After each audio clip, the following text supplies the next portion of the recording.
साथियों, जय श्री राम।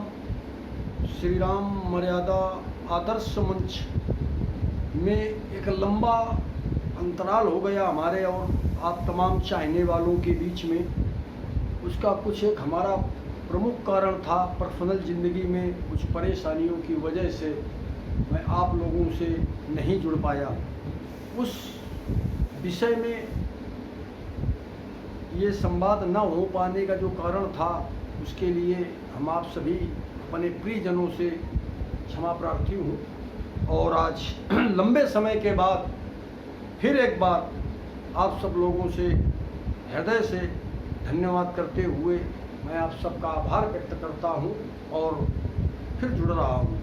आप लोगों ने जो बहुत कम समय में हमें अपना स्नेह प्यार हमारे इस श्री राम आदर्श मंच के चैनल को जो दिया, उसके लिए मैं आभारी हूँ। और आज का हमारा जो चर्चा का विषय है वो ये है कि मैं आज देख रहा हूँ हमारे इस हिंदुस्तान की सरजमी में तमाम एक ऐसी अव्यवस्था फैल रही है समाज में, चाहे वो राजनीतिक स्तर में हो या साधारण जीवन के ग्राउंड में हो। हर आदमी इस समय एक व्यथित जीवन जी रहा है, असमंजस की स्थिति पर है कि हम करें क्या। जहाँ तक मैं समझ पा रहा हूँ, मेरा अपना मानना है वो ये है कि हर व्यक्ति को अपने जीवन में एक लक्ष्य सुनिश्चित करना होना चाहिए। हमारा अपना जीवन का उद्देश्य क्या है, हम आखिर इस मृत्युलोक में हमारा जन्म हुआ है। ईश्वर ने बड़ी अपनी कृपा दृष्टि को रखते हुए हमें इस कर्म भूमि में मानव का जन्म दे करके अवतरित किया है। तो आखिर हमारा लक्ष्य क्या है, हमारा उद्देश्य क्या है, हमारा इस मृत्युलोक में जन्म लेने का पर्पस क्या है। बिना उद्देश्य के, बिना लक्ष्य के जीवन को जीते चले जाना, ये हमें लगता है कि बस एक अंधी राह में हम चले जा रहे हैं। क्या होगा, क्या उद्देश्य है, क्या मेरा टारगेट है, कुछ पता नहीं। और एक घटना याद आ रही है, आज जो मेन विषय चल रहा है हमारे देश के जनमानस के प्रत्येक मानस पटल पर, वो धर्म।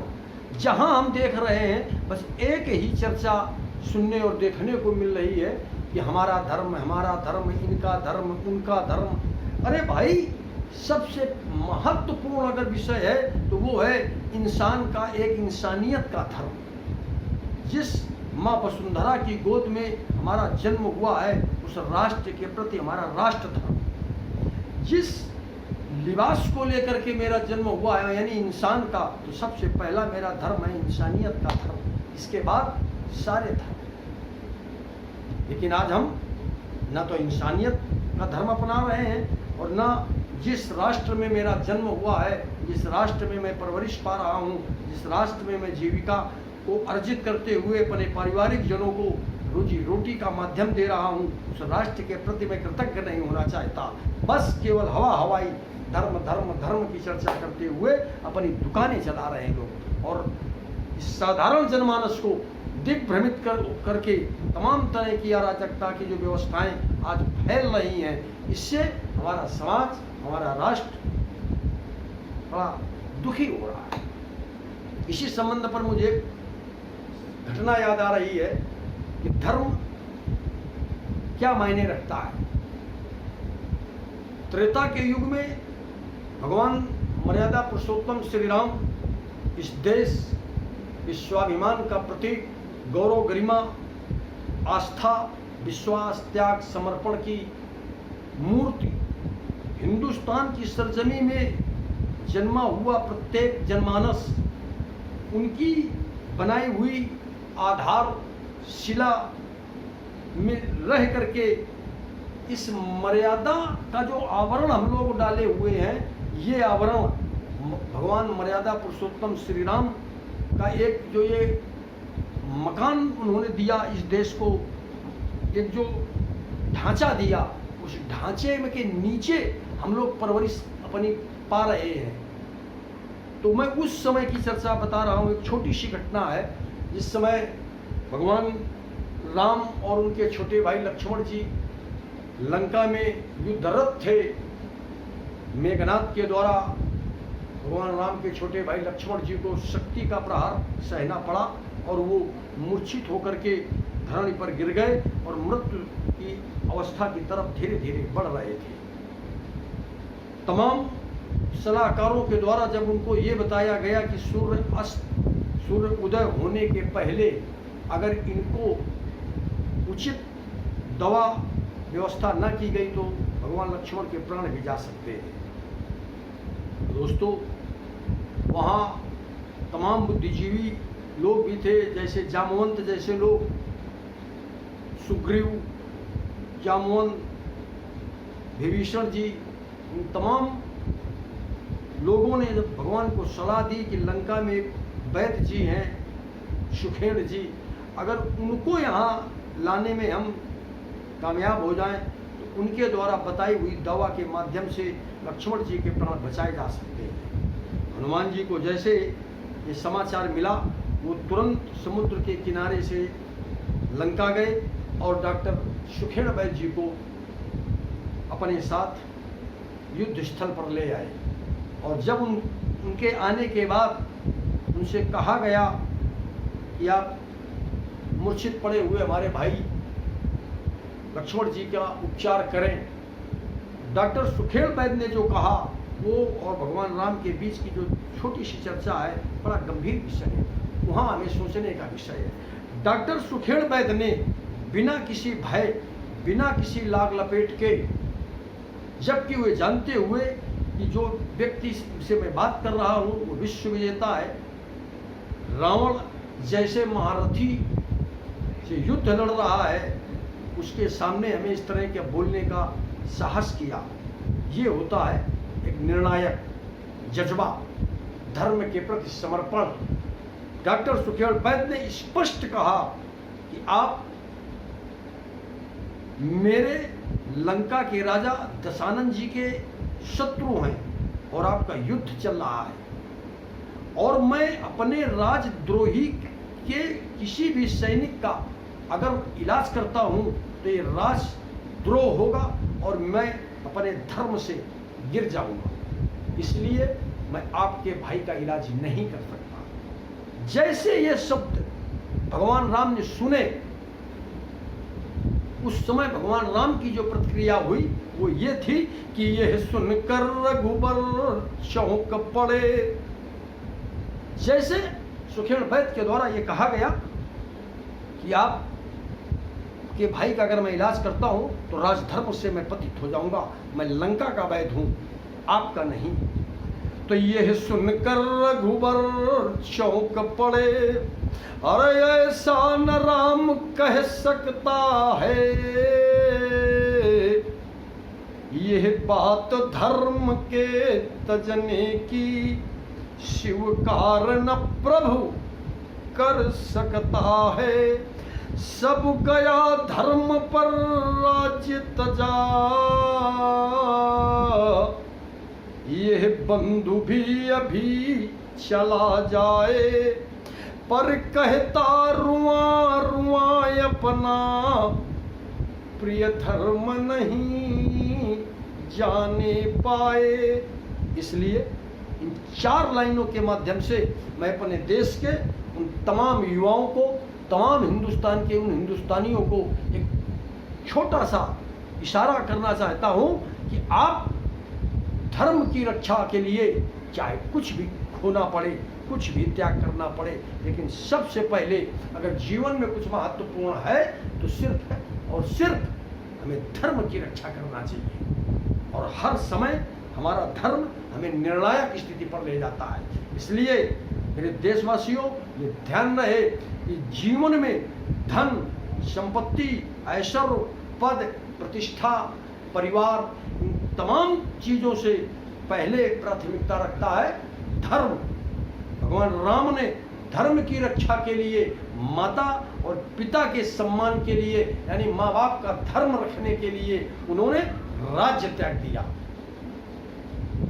अगर भगवान राम के जीवन को आप हर कदम देखेंगे तो आपको धर्म की रक्षा हर पल दिखाई पड़ेगी।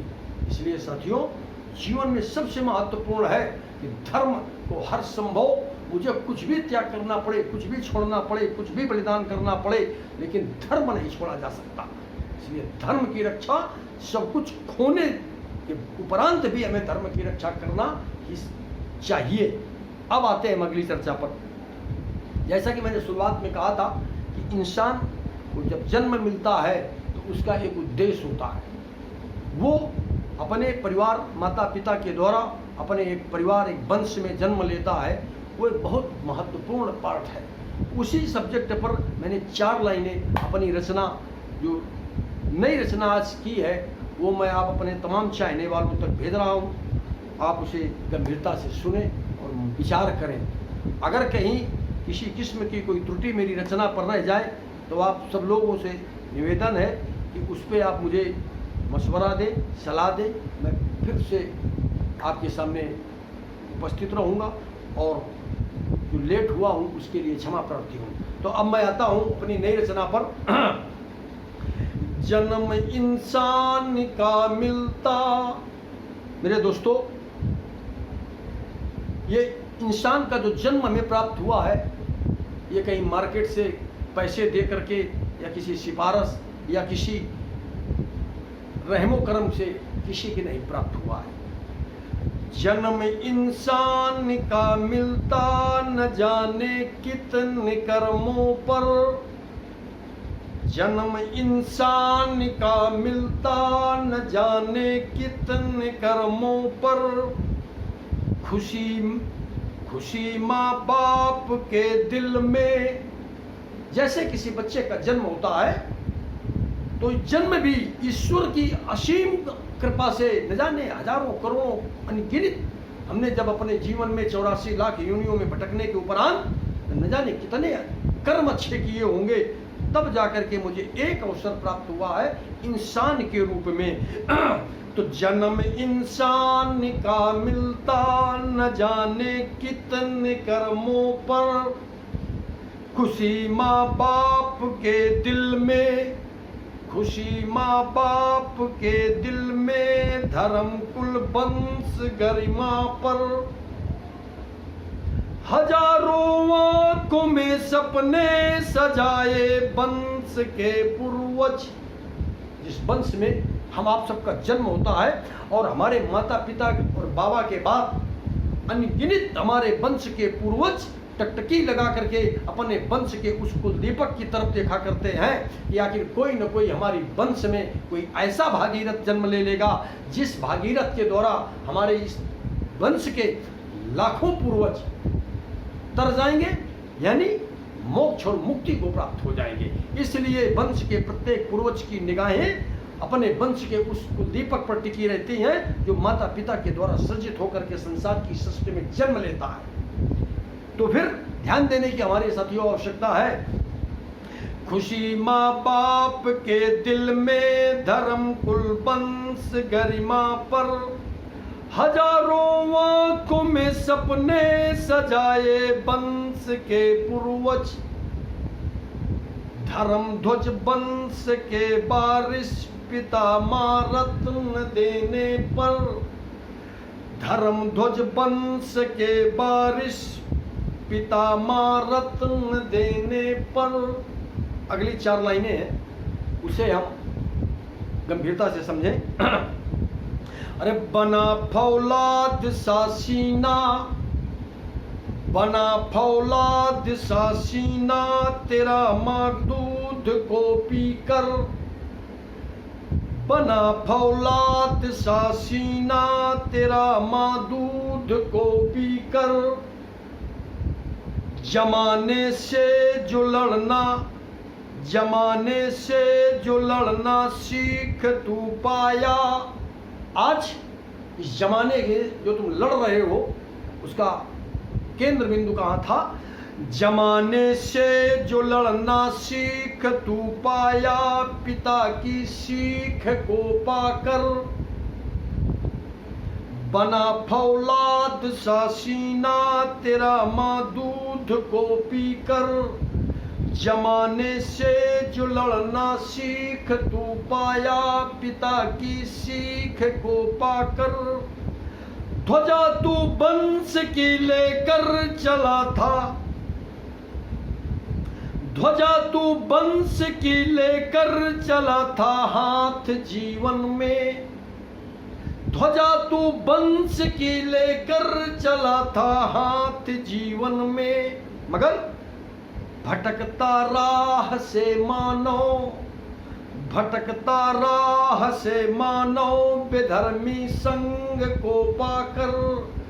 भटकता राह से मानो बेधर्मी संग को पाकर। इसलिए मेरे प्रिय साथियों, देशवासियों, हमें इस रचना की एक एक लाइन के एक एक शब्द पर विचार करने की गंभीरता से जरूरत है कि ध्वजा तू वंश की लेकर चला था हाथ जीवन में। ये निर्णय तो तुमने किया था कि मैं अपने वंश की ध्वजा पताका को आसमान की ऊंचाइयों तक पहुंचाऊंगा, लेकिन कुछ सफर करने के उपरांत आप भटक गए। और क्यों? क्योंकि आपका जो संग हुआ वो बेधर्मी लोगों का हो गया। इसलिए बहुत सावधानी के साथ हम जीवन का सफर तय करें। अगली लाइन पर ध्यान दें। सनातन धर्म है तेरा। सबसे पहले तो हमें यह पता हो जाना चाहिए कि आखिर मेरा धर्म क्या है, मैंने किस धर्म में जन्म लिया है। तो सनातन धर्म है तेरा, न भोजन मांसाहारी कर। हमारे शास्त्रों का मत है हमें बड़ा सात्विकी और बड़ा नेचुरल यानी प्राकृतिक भोजन जीवन जीने के लिए करना चाहिए। और आज हम केवल अपनी जीव के स्वाद के लिए और इस सांसारिक भौतिकता की चमक में लिप्त होकर के न जाने किन किन तरह से हम भोजन के आसक्त होते चले जा रहे हैं। तो मेरे देशवासियों, सनातन धर्म है तेरा, न भोजन मांसाहारी कर। हलक में डाल कर मदिरा, हलक पे डाल कर मदिरा, नरुसवा धर्म को तू कर। ये बहुत विचारणीय विषय है। सनातन धर्म है तेरा, न भोजन मांसाहारी कर। हलक में डाल कर मदिरा, हलक में डाल कर मदिरा, नरुसवा धर्म को तू कर। यहाँ एक नारी व्रत जीवन, बहुत गंभीर लाइन मैं आपको दे रहा हूं। यहाँ एक नारी व्रत जीवन, समर्पण त्याग से जीना। यहाँ एक नारी व्रत जीवन, समर्पण त्याग से जीना। मेरी पहचान रघुवर से। इस देश में, इस मां वसुंधरा की गोद में जन्म लेने के बाद अगर मेरी पहचान है कहीं तो वो रघुवर से है, वो भगवान मर्यादा पुरुषोत्तम श्री राम से है। मेरी का मतलब व्यक्तिगत मेरी नहीं, हिंदुस्तान के प्रत्येक हिंदुस्तानी की। तो इसलिए मैं इस चारों लाइनों पर फिर एक बार जोर दे रहा हूं कि सनातन धर्म है तेरा, न भोजन मांसाहारी कर। हलक में डाल कर मदिरा, नरुसवा धर्म को तू कर। यहाँ एक नारी व्रत जीवन, समर्पण त्याग से जीना। यहाँ एक नारी व्रत जीवन, समर्पण त्याग से जीना। मेरी पहचान रघुवर से, मेरी पहचान रघुवर से, सिखाया खुद को है जीकर। मेरी पहचान रघुवर से, सिखाया खुद को है जीकर। ऐसा नहीं है कि उन्होंने केवल उपदेश दे दिए हैं, ऐसा भी नहीं है कि उन्होंने केवल कथाएं सुना दी हैं। उन्होंने हमें हिंदुस्तान की इस पावन भूमि पर जीने का जो तरीका बताया है वो स्वयं जी करके सिखाया है। और हमारी विश्व में जहाँ तक हमारा अपना समाज है उस सब की पहचान सिर्फ एक चीज से होती है, वो हमारी पहचान है, हमारे आदर्श भगवान मर्यादा पुरुषोत्तम श्री राम। अब रचना की आखिरी 4 लाइनें हैं। अरे बहेंगे अश्रु आंखों से, 4 लाइनें आखिरी मैं आप लोगों को दे रहा हूं। बहेंगे अश्रु आंखों से वतन को याद दिल से कर, बहेंगे अश्रु आंखों से वतन को याद दिल से कर, कटे नारी के स्तन हैं, क्या क्या नहीं इस मां वसुंधरा ने झेला, क्या क्या नहीं आज जो हम स्वतंत्रता की सांस इस मां वसुंधरा की गोद में ले रहे हैं, तो अपने उन तमाम पूर्वजों के बलिदान के कारण ले रहे हैं। तो बहेंगे अश्रु आंखों से वतन को याद दिल से कर, कटे नारी के स्तन हैं युवाओं को दफन कर कर, चुने जिंदा दीवालों पर वतन के मान के खातिर, चुने जिंदा दीवालों पर वतन के मान के खातिर। और अब निभाओ तुम भी अपना धर्म, निभाओ तुम भी अपना धर्म, भारत माँ की रक्षा कर, निभाओ तुम भी अपना धर्म, भारत माँ की रक्षा कर। इसलिए मेरे देशवासियों, मैंने जो मेरी अपनी समझ थी वो मैंने आप सब साथियों तक पहुंचाया, और एक नई रचना आज की थी वो मैं आप सबको सप्रेम भेंट कर रहा हूं। और अगर इस रचना में कहीं कोई त्रुटि हो तो हमें माफ़ करते हुए सलाह जरूर दीजिएगा।